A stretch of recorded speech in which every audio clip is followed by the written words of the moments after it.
Hello there.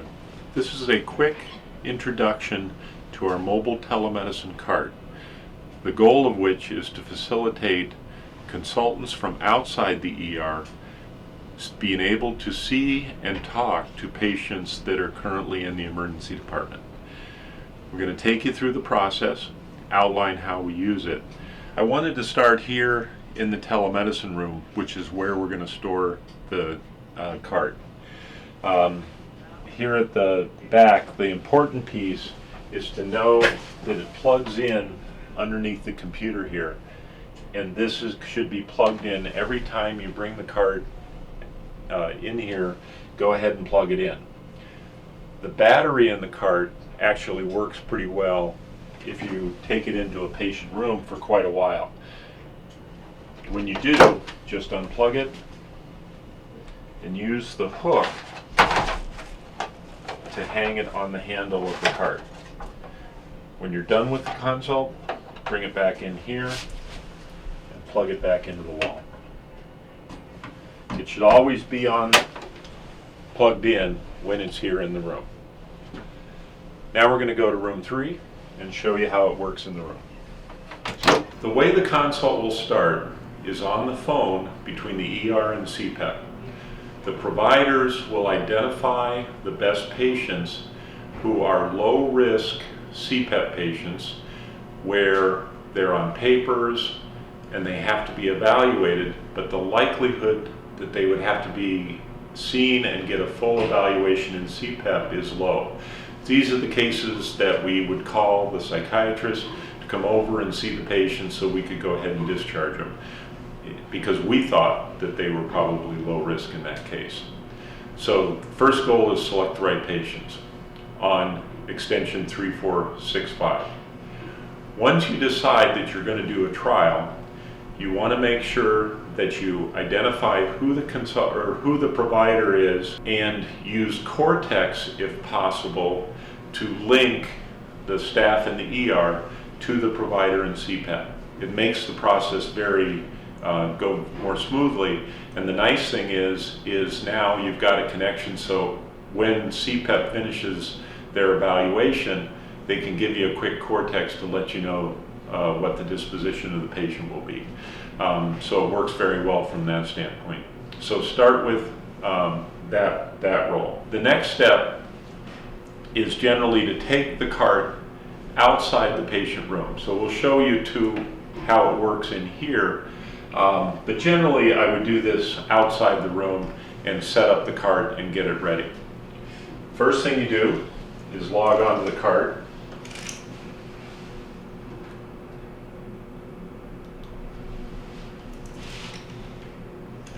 With the Impravata.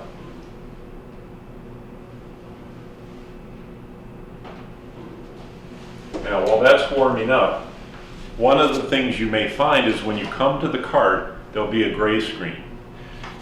There's very nicely laminated instructions here, which will be on the cart. And the first thing that's listed is if you come to a gray screen, you put in ECMC 462 Grider in the text box and press enter. And that'll get you into this process where you then log on to the device. Once you're into the device, you want to launch the Zoom application. If you find this type mirror, you can just close it and you launch the Zoom application. What you look for is if it says sign in up in this right upper corner, you'll go ahead and sign in using the account that's listed here with the username and a password. And that'll get you into the account to be able to launch the meeting. If you're already signed in, which so far has been the case, you go to host a meeting and you're going to host it with video on, and you click that. That'll then bring up your session and get it ready for testing. The next thing that you do is you grab one of the headsets on the unit. I'm going to use this one, which is our demo unit, to show you how it comes out. In these packages is a headset and a USB plug. What you want to do is open up the cord, and as you can see, in one of the advantages of the system, it's a very nice long cord. I'll show you how that works. On the plugs, we'll show you the microphone and the headset. I always remember it because my eyes aren't that good, that the red one is the microphone and the other one is the headset. And you just plug those in like that. And again, those will be in the bag. The next step is to plug it into the USB, which is on the device. And now you're ready to go. What you can do then is test your audio, and you can do this not only when you first set it up, but you can also test it with the patient, and I'll show you how to do that. You put the headset on, and where it says test speaker and microphone, you do that, and then I can hear a ringtone in my ear, so I say yes, and as I speak, I hear a replay. I hit yes again, and now I'm ready to go. I join with computer audio, I join with computer audio again, and now the device is ready to go. So the next step is generally you'll set up the patient where you want to have them. And again, one of the benefits of having a long cord is you can put the device, I won't put it by the door there in case somebody opens it, but you can put it as far away from the patient as you can. And then what you can do, you can see that it has a nice long cord that can reach all the way to the patient pretty easily and keep the device at a nice distance, so that it, again, with COVID and everything that we're dealing with, it makes it easy to do that. We did a patient in room 30, very nicely could put the device by the doors, or you could also probably, if you have a window in the door, you could put it outside the door with the camera pointing through the window so that the provider can see the patient and then thread the headset to the patient through the window. And again, have more of a barrier in terms of with this. Ultimately, this that you plug in here is disposable, and we'll throw it away after the consult with single use only. The other thing to remember for any of our psychiatric patients is we don't leave a cord in the room, so we make sure that we throw it away. Once you set up the patient, and again, usually what we'll do, you want to make sure that we do a good faith effort to get verbal consent from the patient, and to document that in our record that the patient provided verbal consent. As we move through this process, it's not rigid in that sense, but we do want to make sure. And for these lower risk patients, it's going to be very important that they're able to cooperate in the process and wear the headset while they're talking to the provider, to the CPAP provider. So again, verbal consent, explain to the patient what's going on, explain to them that they're going to have a confidential connection with their provider. When the CPAP provider comes on, they'll also explain to the patient that they're in a confidential setting so that they can proceed with their work and their evaluation of the patient. Once you have that set up, the next step is to invite your consultant. And this is where the core text comes in very helpful. So when you do the invite, now I'm going to bring the consultant in, and I want to bring up this invitation so I can see two things, and I'm going to add a third piece. There's three pieces of information that you want to give to the consultant so that they can proceed with this. You want the meeting ID, in this case a 9-digit number up in the left top corner. In this case it's 536-696-1010. 165. That's one piece of information. The second piece of information is the password for this meeting invite, and it's 643107. The third piece of information that you want to transfer by Cortex to the consultant is a phone extension close to the patient, where if that consultant has a question or they want to talk to the staff that's supporting the patient, they can easily connect and on the phone and support the consultation. So 3 pieces of information: the meeting ID, the meeting password, and a phone extension close to the patient room where there's staff that can support the consultant as they move through the process. Once you create that, I now have the session, I've got the invitation, I've sent it to the consultant, and the next step would be that the consultant now can dial into the consultation.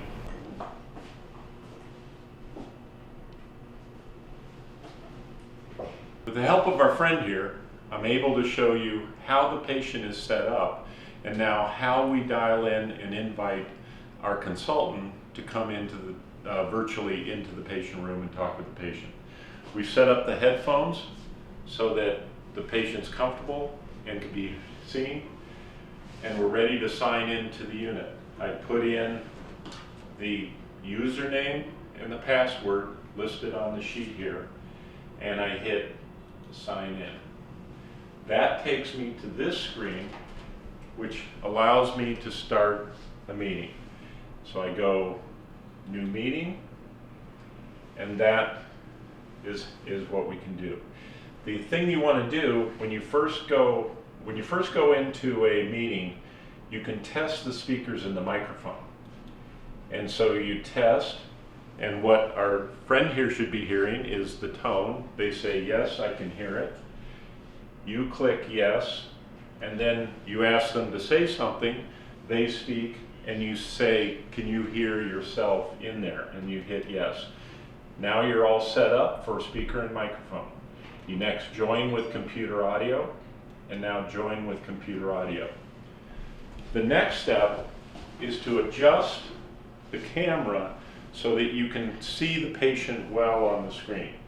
And so I'm going to make sure that the patient is centered in the video, and that it would be easy for the consultant to be able to see, talk to the patient, and really see the whole patient if possible, but definitely be able to see what they need to do their assessment. So that's set up. The next step is to invite your consultant. And remember that Cortex link that we set up before. Or if we don't have Cortex, you can use extension 3465 and relay to the staff by Cortex or by phone 3 important pieces of information. The first one, you click invite, which brings up an invitation to join this meeting that you've created. The first item is the meeting ID, which is in the upper left-hand corner. It's a 9-digit number. In this case, it's 813-441-156. The next piece of information you give is the meeting password, in this case 301018. The third piece of information, which is also very important, is a phone extension outside the room close to the patient where the consultant can contact the ER staff to make sure that if something needs to be done or if there's a problem with the patient or that, they can alert us and make sure that we can respond and provide support in that instance. Once you have identified the meeting ID, the password, and the phone, you can close this screen. And you're now ready for your consultant to join. So playing the role of the consultant, in this case I'm going to bring it up on our iPad here, and you launch Zoom, or the consultant would launch Zoom, and in there they would go to join a meeting.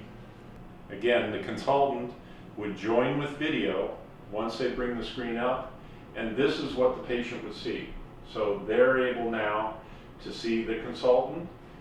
You'll test your audio, making sure that the consultant and the patient can hear each other, and you now have the patient being able to see the consultant being able to hear the patient, and great audio between the two participants, and it works very well. When we're done, we end the meeting and end the meeting for all, and you're now back to that screen, which you can leave it in as you break it down. The next thing you want to do, you unplug it from the machine, you take the headset from the patient, and you remember this is one patient use only, and you dispose of it, and from there. If it was a patient who's a COVID patient who may get additional consults done, then you would probably leave this with the patient so that it can be reconnected at some point. You log out of the session, and we'll take the device back, put it in the telemedicine room, and then plug it into the wall, and it'll be ready for the next user. Thank you very much for this quick video about how to use the mobile telemedicine card to support teleconsultations in the ECM CER.